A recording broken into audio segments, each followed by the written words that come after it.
As the violence in Manipur enters day 53 unabated, measures to bring about peace in the hill state are on. In fact, Prime Minister Narendra Modi today chaired with union ministers and officials a high-level meeting. The meeting was attended by Union Home Minister Amit Shah, Union Finance Minister Nirmala Sitharaman, Union Petroleum Minister Hardeep Singh Puri and several other leaders and senior officials.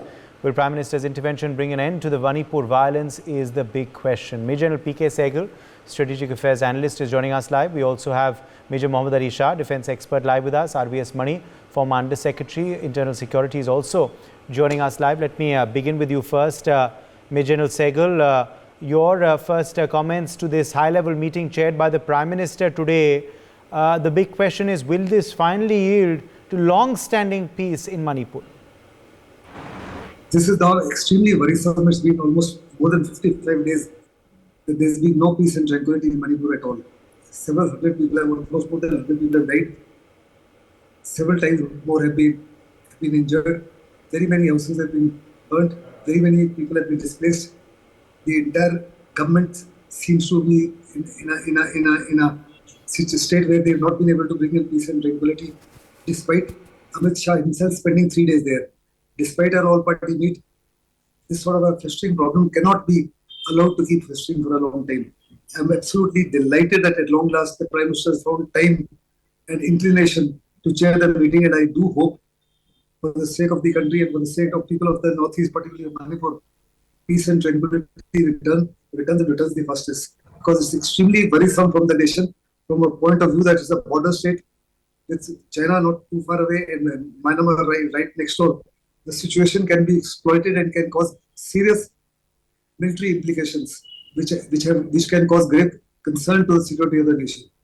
Despite all efforts by the government for 55 days, the situation continues to remain very volatile and reasonably dangerous. Primarily, it's a hill state. 90% of the entire area is hilly and forested, and it's 10% is Imphal Valley. 53% of the total population lives in Imphal Valley, which consists of Metais. They are the Metais, which consists of Hindus, Muslims, and Buddhists. And the hill area, which is 90%, consists of the balance about 47% of the population, which is essentially Kukis, Nagas, and Christians. The Metai people want to be given the same status as those of the tribals. Unfortunately for them, this has been seriously absolutely objected to by the tribals, because they say white people in the Imphal Valley are not allowed to purchase or settle down in the hill areas. The other way around, it is possible. They feel that they will lose their lands, they will lose their home, and they will lose their domicile. And secondly, a large amount of people from Myanmar since the 1970s have been migrating and have been settling in those hill areas. Now, the government has come out with certain policies where trying to throw out people from the hill areas. So what the cookies are saying, that essentially those that are being thrown out are their own people under the guise of the Myanmar being thrown out, and there's no proper system of checks and balance in place. But this is something that is extremely worrisome. It's a battle of faith and trust. There's been an absolute loss of faith and trust in the central government and in the government of Manipur. Secondly, the Manipur state has in its election they have got total 60 seats. Now, out of the 60 seats, 39 seats have been won by the Imphal Valley, while only about 19 or 21 have been won by people of the hill state. And they said the same thing what was happening in Jammu and Kashmir earlier, when we had the muftis and we had the Abdullahs, that the entire money was being spent for the development of Srinagar or Kashmir as against Ladakh and Jammu. Here again they're saying the same thing, that all development projects are taking place only in the Imphal Valley, while they continue to remain poor and they continue to remain neglected. Now, this is something that ought to be taken care of the soonest. We've got to win the hearts and minds of those people. Being a border and a sensitive state with huge ramifications for national security, it is something that needs absolute and total priority, and I'm very glad that at long last the Prime Minister has found time and chaired the meeting, and I hope something worthwhile happens. Yes, let me in fact take that question to RVS Mani as well, because RVS Mani, it's been over 53 days now and the violence has still not ended. The Prime Minister obviously intervening today, chairing this high-level meeting. We believe the Home Minister briefed him as soon as he returned from his US and Egypt trip. What do you now expect to be the priority steps taken after this to bring about a sense of calm and peace in the area? Let's get it very clear. The hill states, the hill tribes today or even earlier also, in 90s also, they had some issues, conflicts with similar hill tribes of Nagaland, and it went on for a very long period. So that is already there in that, and hill tribes have a sense of playing victimhood, have a sense of playing, playing into the hands of the insurgent groups being operating from several areas. And also the hills are also the centers of trafficking of drugs and all, which is funding this trafficking of women, trafficking of humans, and trafficking of including arms. So yes, indeed, Valley has got a higher number of representation. The Valley, Imphal Valley has got a higher representation. Valley has got more investment, public investment, on investment on social emergence taking place, and that is a very natural process because the feasibility, etc., are easier in a valley instead of public projects are there. I'm not saying that hills should be neglected. The hills will also be entitled to equal or proportionate or equitable investment on from the government, and that is something which is for the state government to address. 39 seats, yes, that is also the valley in the present government has overwhelmingly contributed to the representation, and that is also a very important point, and naturally it flows from that the investment also, there's a give and take formula of that. Indeed, but basically by doing this, in this process, the hill tribes also get to play the victim card much more, being banned from several places, including from across the border in the Myanmar side, where there is a 16-kilometer rule, etc., which security experts will know better. But so as a result, the propaganda, everything can come through, and they are. And another also from the Chinese axis and also from the Mizoram axis, there are issues which are to be addressed. Now, the Honorable Prime Minister has taken a very vital step. I'm sure in his leadership he will handle it as he had handled it. At this stage, the fact that it is being borne out by the fact that in 2015 also, a simmering was happening. An attempt was being made from outside India, from the border area, and the Indian security forces were given free hand to go and chase them and handle them in a muscular manner in the 2015, so that the spillover could not happen into India. So to that extent, I am sure we will take it forward in that way. Apart from that, the valley should be, in fact, I don't support the concept of autonomous councils like in the Bodoland, because Bodoland Autonomous Council has not achieved anything outstanding. In fact, even after the Bodoland Autonomous Council, they could not stop the immigration, and it goes on unabated. Not only me, the former H.S. Brahma, the former Chief Election Commissioner, he from the state has said that. So let us not go into these instrumentalities, but it will be better for at least the interim period for the center to handle the hill parts and the valley, because valley has got, because valley needs to be assuaged, and the sort of a disaffection which could be simmering outside, that can be handled by that. But the hill tribes have to be handled both as a security problem as well as the disaffection problem. So it's a dual strategy is required there, and a sort of proper balance of these two. You don't go over, although I would still trust the security agencies operating there, but it is a security problem, a propaganda problem, and a disaffection problem, and several factors are getting into it. And that needs to be handled in a more balanced way. And I think this NSA or some security agency or some proper leadership is handed over to him, so that it can be handled at least for 6 months from the center, so that the dissipating tendencies are stopped first, and the metabolism to take over through the public governance of the state government can take over later.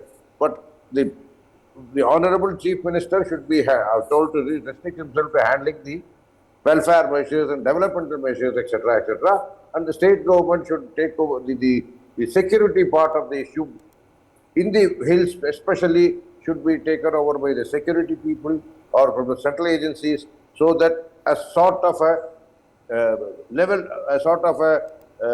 more peaceful situation is achieved before we could take on further the juggernaut of development. That is what is my take. Thank you.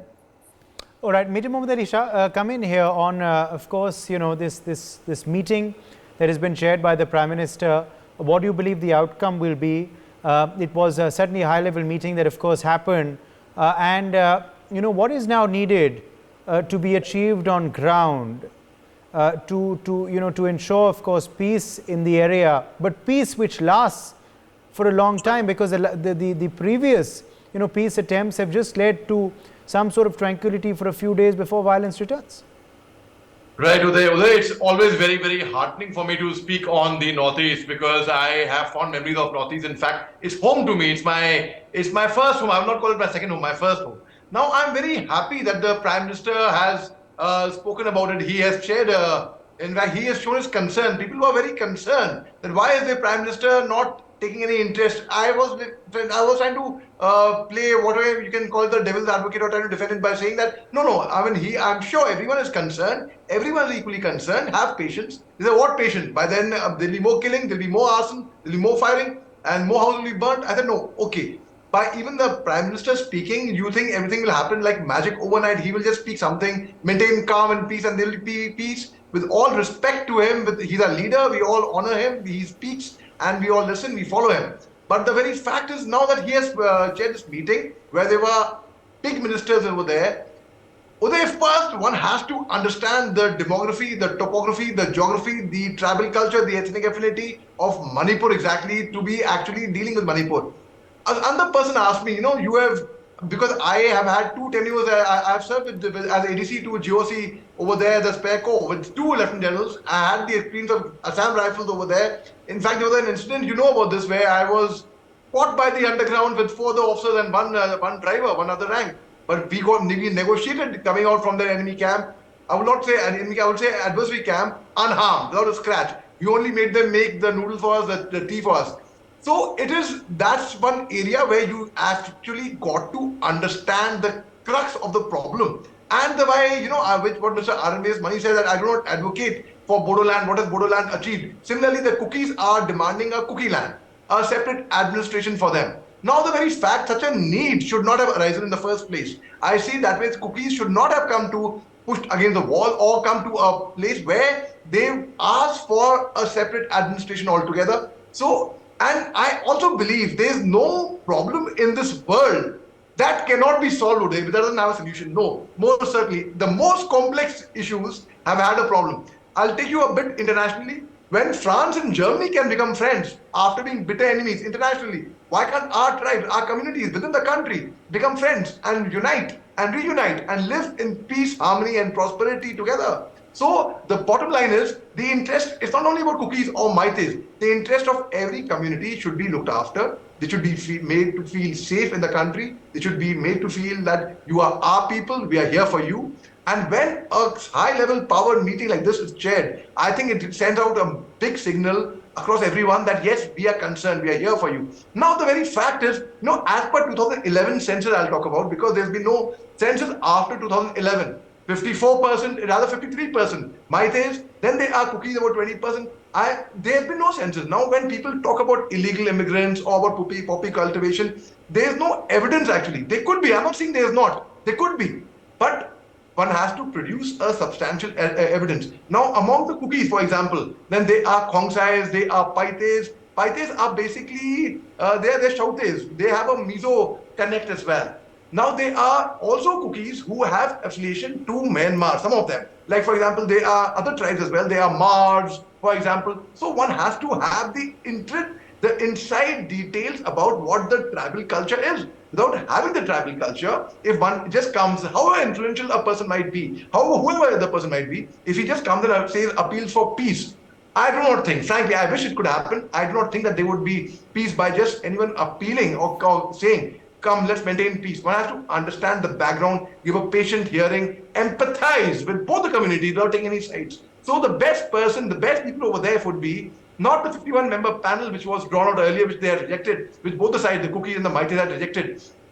Because out of 51, there were 25 maites, there were 11 cookies, there were 10 nagas, So you can, and there were politicians, there was somebody from CPI. So I say, don't let anyone, any politician come in this negotiation committee or the peace committee first. That should be the foremost. Secondly, the committee should comprise of people who are totally neutral, who are neither on either side, who are neither cookies nor Maites. If I, as a young officer over there, if I can learn Manipuri, if I can learn the Kuki language, if I can speak Nagamese, I'm sure there are many people like me over there. There are many people in the country who are neither cookies nor Maites, who do not favor any particular side, who are totally neutral, who are there for justice, who speak the truth.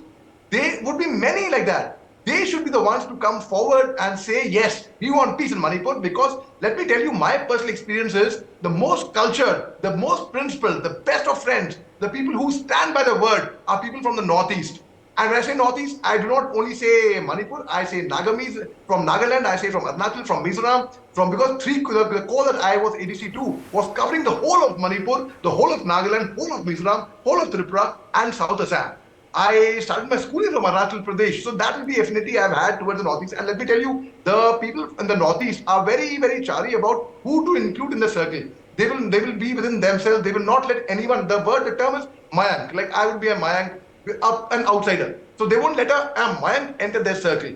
But if a person blends with them and understands their culture, they'll welcome them with open arms. And I've seen that. It's a personal experience I'm sharing with you there. I used to, in the evening, I used to sit and play guitar with them. I used to jam with them. I used to mingle out so much with them. So a person who actually understands, if we say, oh, if this person is from the Northeast, I feel the Nagas are most welcome. Yes, because they're neither cookies, nor they understand the Northeast. I think the Apatami tribe from Arunachal Pradesh, they have the affinity towards Manipur. They are most welcome to be in this panel. A Mayank like me, a Mayank is most welcome. I would definitely volunteer to go to Manipur. And I'm trying to make a personal visit over there, in fact. A lot of people against my well-wishers' blessings. In fact, they're saying, no, don't go. I said, no, I have full faith, full trust.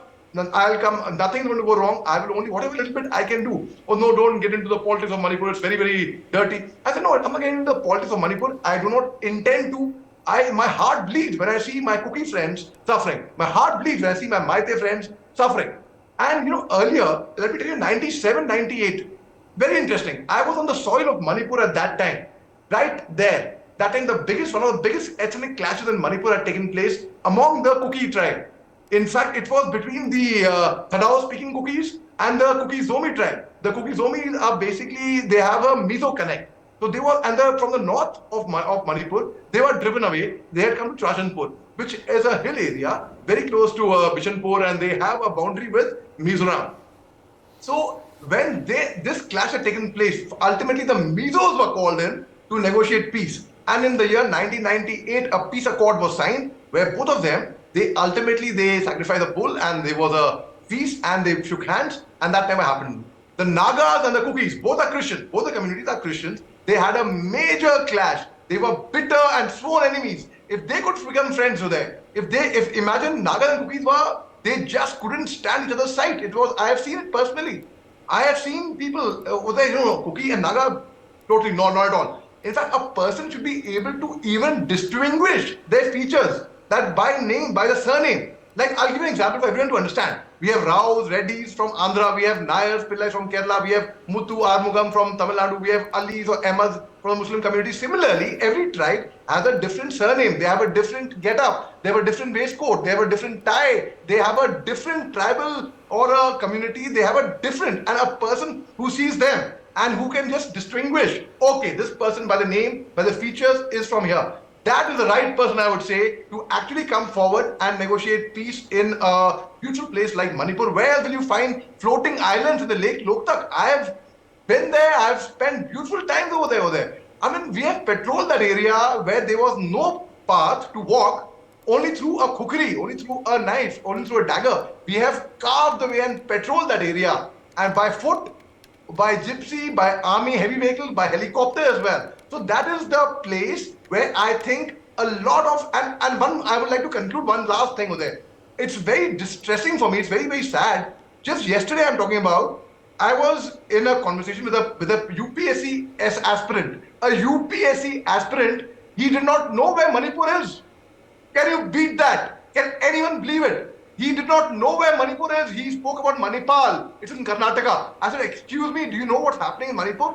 He did not even know where Manipur is. So I commend your channel for doing a commendable job, for being a total neutral party, who actually bring forward. Of a very, very senior journalist of the country, I heard an analysis saying that whenever I do an analysis on Manipur, I hardly get any TRP, any views. But so be it. I will still go on reporting about Manipur because that is something which the country should know. They should pray for peace. That peace should prevail in a beautiful land like Manipur, and they are our people. They are our brothers in arms. And I love Manipur. I would like to conclude by saying, I Nanga Nungshi Manipur.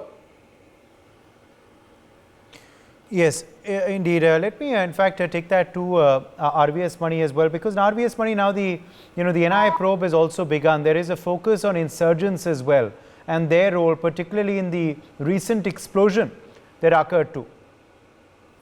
Basically, what Major Shah had said, I do concur with him on several counts because my experience with Naga, the 16 tribes of Naga, whether it is Au, Angami, or whether it is Sema, or it is Rengma, or whatever it is, that Kepan tribe or whatever it is, so 16.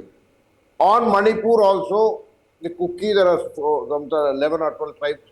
We can make out from that, once you walk through that, because it is not that in MHA I did with I have dealt with development projects of Northeast even in 90s. So I had traveled through that, the conflict he was talking about. So the insurgents is actually basic. Internally, if as disaffection is simmering in the Northeast, as has been said that it's a border area and we have Indian insurgent groups working out of Bangladesh, we have Indian insurgent groups working out of Myanmar, China is also the author of it. And see, the basic thing is they are waiting to simmer trouble. They are waiting to provoke these people who are not very satisfied with that. So the communication has to be extremely good, whether it is in their own language, whether it is in their own gestures or akin to their own culture. That has to be done, number one. And who can communicate? Again, Major Shah has already clearly detailed out who could be the best communication person for that, because the credibility of the recipient will be very, very important. Having said that, see, this problem has another dimension also. In 4 years, the Honorable Prime Minister has announced that there will be a road route to Thailand, and this has to pass from Calcutta to Bangkok. So this has to pass through all these areas. So the latest 53-day, whatever is happening, very unfortunate things are happening, that also has a connect with that, because your direct road route from Calcutta to Bangkok means it affects a lot of issues, whether it is these in the northeast area, whether it is the Manipur-Myanmar border or going beyond that.